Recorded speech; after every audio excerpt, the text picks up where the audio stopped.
हर सुबह आपके पास दो ऑप्शन है। पहला, अपने सपनों के साथ सोए रहें और दूसरा, इस सपने को हकीकत में बदलने के लिए उठकर ताबड़तोड़ मेहनत करें। नमस्कार दोस्तों, मैं Milan Kushwaha. Welcome to all of you officers club. My dear friends, आज कोई जो सेशन है वो वर्कशॉप अकाउंट्स का पार्ट 2 होने वाला है और इस सेशन में जो है वो क्वेश्चन का कलेक्शन इस प्रकार से किया गया है कि एग्जामिनेशन पॉइंट ऑफ व्यू से काफ़ी ज़्यादा इंपॉर्टेंस रखता है। तो माय डियर फ्रेंड्स, वीडियो में स्टार्ट में बने रहिए और यदि आप इस चैनल पर नए हैं तो just subscribe this channel because इस चैनल पर आपको हर अपडेटेड से अपडेट किया जाता है। तो don't kill the time and let's begin.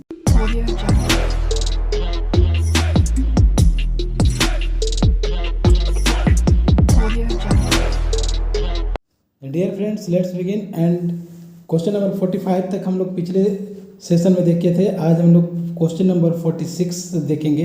Question number 46 है कि batch costing system is used in production units of, यानी प्रोडक्शन यूनिट में जो बैच कॉस्टिंग सिस्टम है वो किस लिए यूज किया जाता है। तो इसका जो राइट आंसर है वो रोलिंग स्टॉक का जो भी प्रोडक्शन किया जाता है वो बैच कॉस्टिंग सिस्टम के अंतर्गत किया जाता है। तो इसका जो राइट आंसर हो जाएगा वो रोलिंग स्टॉक प्रोडक्शन हो जाएगा। ठीक है।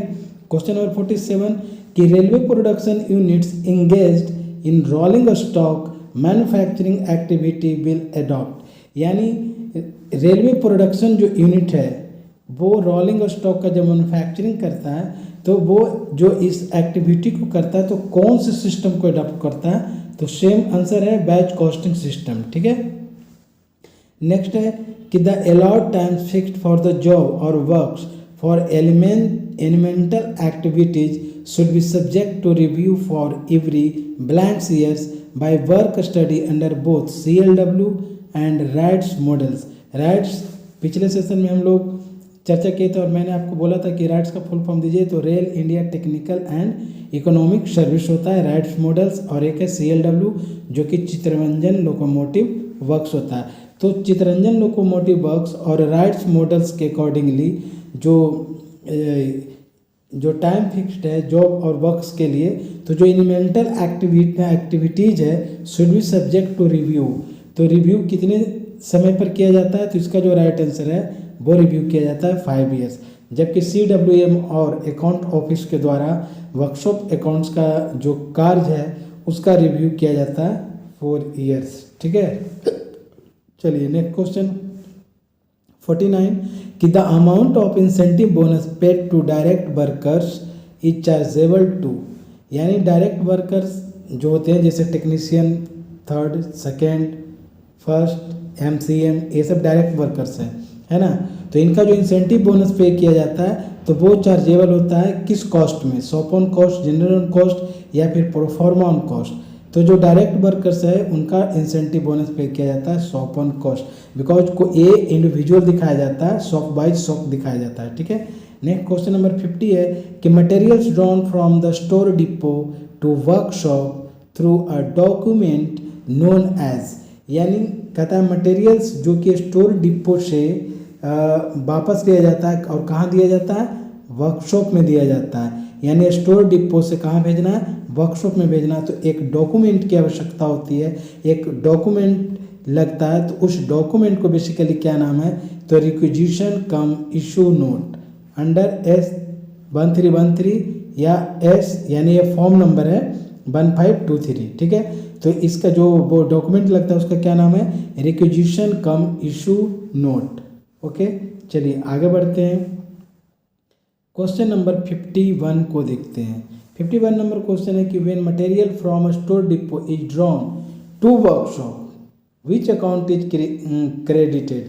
कहता है कि when material from a store depot is drawn to workshop तो विच अकाउंट इज क्रेडिटेड, कौन सा अकाउंट क्रेडिट किया जाता है जब स्टोर डिपो से किसी भी मटेरियल को वर्कशॉप में भेजा जाता है। तो a store in stock accounts जो है, स्टोर इन स्टॉक अकाउंट वो क्रेडिट होता है। ठीक है।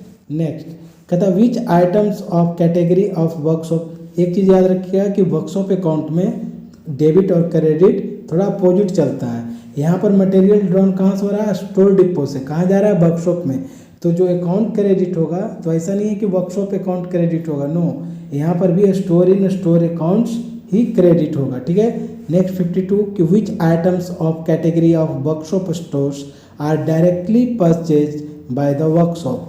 तो नॉन स्टॉक जो आइटम्स है, जितने भी जो नॉन स्टॉक आइटम्स है उसे डायरेक्टली परचेज किया जाता है वर्कशॉप के द्वारा। ठीक है, नेक्स्ट 53 है कि the prime cost in a workshop consist of. Prime cost के रूप में किसको जाना जाता है वर्कशॉप के अंतर्गत? तो देखिए वर्कशॉप के अंतर्गत जो प्राइम कॉस्ट है, जैसे कि आप ऐसे समझ लीजिए कि आप 9th-10th में पढ़े होंगे सोलर सिस्टम। तो सोलर सिस्टम में बेसिकली जो मेनली जो जाना जाता है वो सन, अर्थ एंड मून को जाना जाता है ना। उसी प्रकार से वर्कशॉप में जो प्राइम कॉस्ट है, तो प्राइम कॉस्ट के अंतर्गत direct labour, direct material and direct expenses, ये 3 जो पॉइंट है, डायरेक्ट लेबर, डायरेक्ट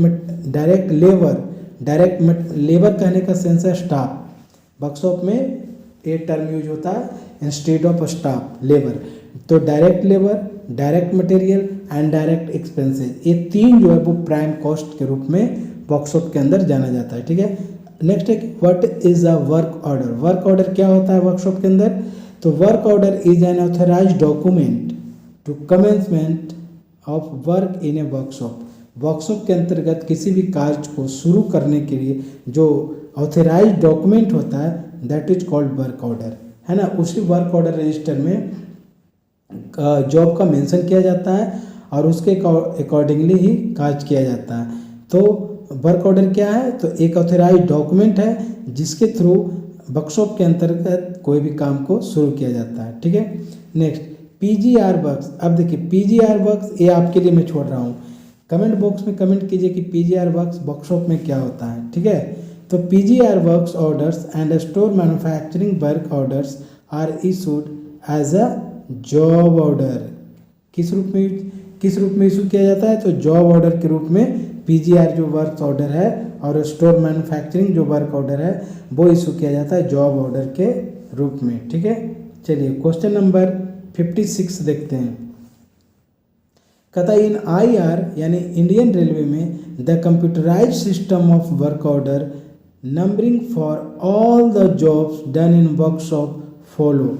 यानी वर्कशॉप के अंतर्गत जो भी कंप्यूटराइज सिस्टम के थ्रू जो वर्क ऑर्डर लिया जाता है तो वो जो जॉब्स ऑर्डर होता है वो कितने डिजिट का होता है? जो एक डिजिट दिया जाता है कोड के रूप में वो होता है 6 डिजिट। कितने डिजिट का कोड होता है? 6 डिजिट का कोड होता है। ठीक है, एंड नेक्स्ट क्वेश्चन है कि the time work by workman on individual operations is booked on तो जॉब कार्ड। यानी किसी भी इंडिविजुअल के थ्रू एक काम को करने के लिए जो टाइम लगता है ना, किसी इंडिविजुअल के थ्रू, तो वो जो बुक किया जाता है कि कितना टाइम लगा वो किस में बुक किया जाता है? तो वो जॉब कार्ड में बुक किया जाता है। ठीक है, चलिए नेक्स्ट क्वेश्चन देखते हैं। हमारा जो नेक्स्ट क्वेश्चन है वो कुछ इस प्रकार से है कि who exercise budgetary control over workshop expenditure. तो कल ही हम लोग चर्चा किए थे कि डायरेक्ट कंट्रोल की बात आएगा तो CWM, टेक्निकल कंट्रोल की बात आएगा तो CRSC एंड बजटरी कंट्रोल की बात आएगा तो CWE, chief workshop engineer. Okay, next what is the tool for analysing of workshop expenditure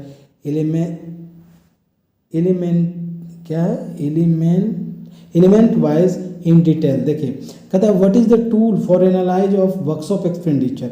workshop के अंतर्गत जितने भी तरह के एक्सपेंसेज किया जाता है तो उस वर्कशॉप एक्सपेंडिचर को एलिमेंट वाइज डिटेल में जो एनालाइज करने के लिए जो टूल है वो टूल का नाम क्या है? वो ही वर्क ऑर्डर के थ्रू ही जाना जाता है कि हमारे वर्कशॉप के अंतर्गत कितने मतलब कि कितना एक्सपेंस हो रहा है या कितना एक्सपेंस किया गया, तो ये जाना जाता है वर्क ऑर्डर के थ्रू। ठीक है, वर्क ऑर्डर एक रजिस्टर होता है जो कि बोले कि एक ऑथराइज डॉक्यूमेंट है जो वर्कशॉप में काम को कमेंसमेंट के लिए उसमें मेंशन रहता है। ठीक है, उसी के अकॉर्डिंगली वर्कशॉप में काम किया जाता है। नेक्स्ट है 60 नंबर क्वेश्चन कि who review the balances and position of WMS यानी workshop manufacturing system account monthly blanks workshop account officer.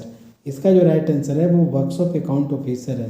Question क्या कह रहा है कि कहता है कि who review the balances and postings of WMS account monthly, यानी मंथली वाइज यानी हर मंथ जो WMS अकाउंट होता है उसकी पोस्टिंग या फिर उसकी जो बैलेंसिंग जो होता है उसका रिव्यू किया जाता है वर्कशॉप अकाउंट ऑफिसर को। वर्कशॉप अकाउंट ऑफिसर के थ्रू ये रिव्यू किया जाता है, जो कि वर्कशॉप के अंतर्गत एक FNCO होते हैं, है ना, जो बेसिकली वर्कशॉप अकाउंट ऑफिसर के रूप में जाने जाते हैं।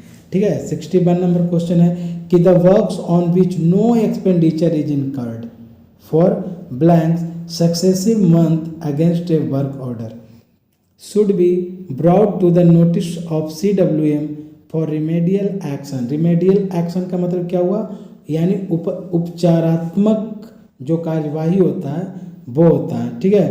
तो कितने सक्सेसिव मंथ, तो ये जो सक्सेसिव मंथ यहाँ पर ब्लैंक दिया गया, तो 3 सक्सेसिव मंथ का टाइम रहता है जब कोई ऐसा काम जिस पर कोई भी तरह का एक्सपेंस नहीं हुआ तो उसके अगेंस्ट में जो वर्क ऑर्डर होता है वो CWM के नोटिस में लाया जाता है। चीफ वर्कशॉप मैनेजर जो कि हेड होते हैं वर्कशॉप का, डायरेक्ट कंट्रोल होता है वर्कशॉप पर, तो उनके नोटिस में लाया जाता है और फिर उनके द्वारा रेमेडियल एक्शन लिया जाता है। तो ये जो सक्सेसिव मंथ्स है वो कितने मंथ्स का है, तो ये 3 मंथ्स का है। ठीक है। क्वेश्चन नंबर 62 कहता है in how many parts of the workshop outturn register is being maintained. कहता है वर्कशॉप आउटर्न रजिस्टर, यानी आउटर्न रजिस्टर वर्कशॉप के अंतर्गत जो आउटर्न रजिस्टर है या आउटर्न जो स्टेटमेंट है वो कितने पार्ट्स में तैयार किया जाता है, तो 2 पार्ट्स में तैयार किया जाता है। ठीक है। चलिए नेक्स्ट क्वेश्चन है कि द PCO यानी प्रोडक्शन कंट्रोल ऑर्गेनाइजेशन, है ना, वर्कशॉप में PCO का एक बहुत बड़ा इंपॉर्टेंस होता है, क्योंकि वर्कशॉप के अंतर्गत जो कार्य होते हैं उसकी एफिशिएंसी का जो चेक होता है, जो एफिशिएंसी का जो रिव्यू किया जाता है वो PCO के थ्रू ही किया जाता है, प्रोडक्शन कंट्रोल ऑर्गेनाइजेशन के थ्रू ही किया जाता है। तो कहता है should send a statement of work orders completed to account office. तो कहता है कि PCO के द्वारा जो है ना वो workshop, the PCO of the workshop should send a statement of work orders completed to account office. यानी वर्कशॉप के अंतर्गत जो PCO होते हैं प्रोडक्शन कंट्रोल ऑर्गेनाइजेशन, वो वर्क्स ऑर्डर्स का एक कंप्लीटेड स्टेटमेंट, एक कंप्लीट स्टेटमेंट अकाउंट ऑफिस को सेंड करता है। तो यहाँ पर क्वेश्चन है कि अकाउंट ऑफिस को जो सेंड करता है वो कौन से बेसिस पर शो करता है, क्वार्टरली, मंथली, हाफरली या एनुअली। तो ये है मंथली बेसिस वो स्टेटमेंट को सेंड करता है अकाउंट ऑफिस को PCO, है ना। नेक्स्ट है कि works which are for developing या augmenting of some existing facilities for mechanical department are proposed under. तो ये है DF3। DF3 का मतलब क्या हुआ, D for development, F for fund, यानी डेवलपमेंट फंड 3। ठीक है। Next and last workshop accounts का लास्ट क्वेश्चन 65 नंबर है कि the materials return from operations are sent back to a store depot through document known as. यानी वैसे materials जो कि वर्कशॉप को रिटर्न किया जाता है किस रूप में, तो from operations are sent back to a store depot through a document. यानी अभी तक हम लोग जो देख रहे थे कि रिक्विजिशन नोट, इशू नोट, जो स्टोर डिपो से मटेरियल को वर्कशॉप भेजा गया तो वर्कशॉप के अंतर्गत उस पर काम हुआ, तो आफ्टर ऑपरेशंस स्टोर डिपो को सेंट बैक किया जाता है, तो वो एक डॉक्यूमेंट के थ्रू सेंट बैक किया जाता है। उस डॉक्यूमेंट का बेसिकली क्या नाम है, तो उस डॉक्यूमेंट का नाम है एडवाइस नोट रिटर्न स्टोर, जो कि फॉर्म नंबर W926 लिखा रहता है, उस पर फॉर्म नंबर W926, और इस नोट को बोला जाता है advice note of return stores. तो hope my dear friends, workshop accounts का जो भी क्वेश्चन का जो कलेक्शन था वो बिल्कुल रनिंग क्वेश्चन का कलेक्शन है। आप इसे 1-2 बार पढ़िए, वर्कशॉप अकाउंट्स का मोस्टली क्वेश्चन आपको प्रिपेयर हो जाएगा एंड आपका जो प्रिपरेशन है वो good, better and the best बन जाएगा। ऐसे ही इंफॉर्मेटिव एंड इम्प्रेसिव वीडियो के साथ मिलते हैं नेक्स्ट वीडियो में। और यदि आपको दूसरे किसी टॉपिक पर वीडियो चाहिए तो वो आप कमेंट बॉक्स में कमेंट कीजिए, मैं आपके लिए ज़रूर लाऊंगा। Okay, till then bye bye, see you, love you all.